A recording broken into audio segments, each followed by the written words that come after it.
Президенттік клиниканың базасында 2018 жылдан бастап робот-ассистелген хирургия бағдарламасы іске қосылды. Синханс робот-ассистелген қондырғысымен жұмыс істеу дағдыларын меңгеру үшін Қазақстан Республикасы президентінің іс басқармасының медициналық орталығы ауруханасының дәрігерлері мен операциялық бөлме медбикелері Италияда арнайы білім алып келді. Команда робот қондырғыларының көмегімен орындалатын хирургиялық араласулардың кең спектрін игеріп, оларды ауруханада көрсетілген жоғары мамандандырылған қызметтердің тізіміне сәтті енгізді.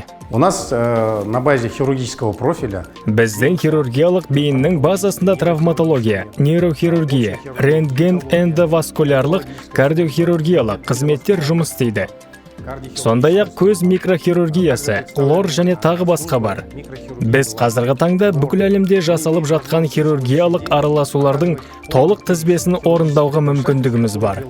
Орталығымыздың жабдықталуы көп жағдайда кішігірім пункциялар, шағын инвазиялық хирургия арқылы ауыр операцияларды жасауға мүмкіндік береді. Жамбас органдарына да, кеудеге де.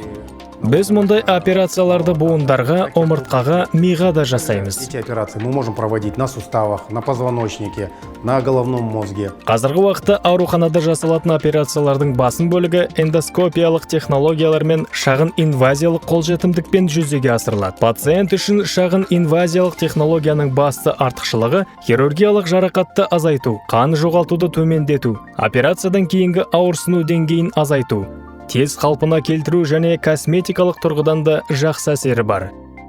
Робот-ассистелген қондырғы дәрігерлерге операциялық алаңды жақсы көруге, хирургиялық манипуляцияларды дәлділікпен жүргізуге көмектеседі. Физикалық қысымды азайтады.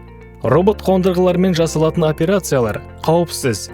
Бұл хирургиядағы өте маңызды мәселе. Любые вмешательства, которые здесь у нас делаются, мы все-таки... Біз пациенттің тез қалпына келіп, қалыпты өмірге жылдам оралуы үшін көп жағдайда дәл осындай операцияларды жарақат келтіретіндей тәсілмен жасауға тырысамыз.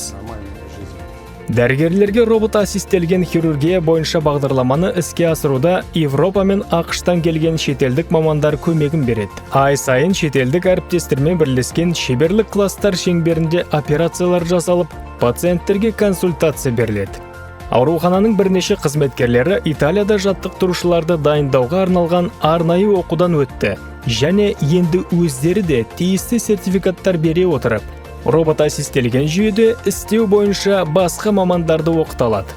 Бағдарлама әзірленді және аурухана қызметкерлері лапароскопиялық және робот-ассистелген хирургияны жаңа заманауи деңгейге шығарғысы келетін қазақстандық және шетелдік дәрігерлерді оқытуға дайын.